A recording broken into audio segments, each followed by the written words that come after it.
Ви благодарам, председателе. Навистина и јас одредени недоразбирање имавме кога ги видовме ингеренциите ваши во вашите годишни извештаи и јас навистина мислев дека вашите ингеренции се многу поголеми во смисла на супервизија на вториот, посебно пензиски фонд. Мислев дека имате контрола дали стигаат парите таму. Барем меѓутоа сега ова што го објаснивте, сосема јасно кај се вашите ингеренции и прочитав еден ваш напис во Академик МК, каде што викате МАПА се известува по широката јавност дека потполно ја поддржува иницијативата на Министерството за труд и социјална политика и во рамките на своите надлежности ќе соработува со надлежните институции заради заштита на интересите на членовите на пензиските фондови. Значи со тоа веќе се препознава дека Министерството за труд и социјална политика ги имате ингеренции да ја прави таа контрола, а не вие. Еве дури јас мислев дека вие ги имате тие ингеренции. Сега кога ние не сме овде доволно запознати што останува за пошироката јавност. Затоа се јавува таа недоверба, несигурност и во вториот столб, а во третиот да не правиме муабет. Луѓето се скептични. Скептични се во поглед на ова, на сигурноста. Дали се сигурни за своите вложувања во пензиските фондови.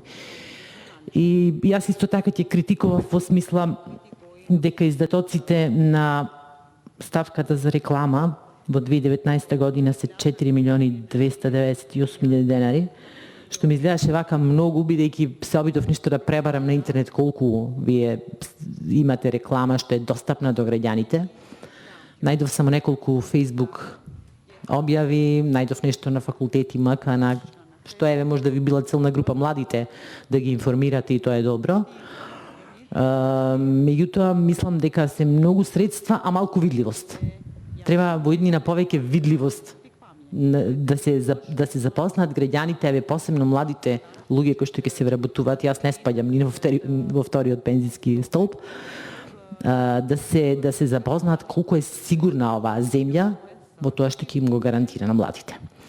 И да не се повторуваме со колегите, инаку навистина во она што е како изработка, толку е детално добро направен финансискиот извештај, секој да може да го разбере. Тоа е навистина за пафалба. Само уште едно прашање имам за резервниот фонд. Парите што ви остануваат, ајде вака народски да речам, отпоки ги ставате во банки, орочени депозити или повидување, како оваа година имате одредена сума, ги имате напишано и во кои банки се тие, тој резервен фонд, како ќе се користи во иднина тој резервен фонд? Толку, благодарам.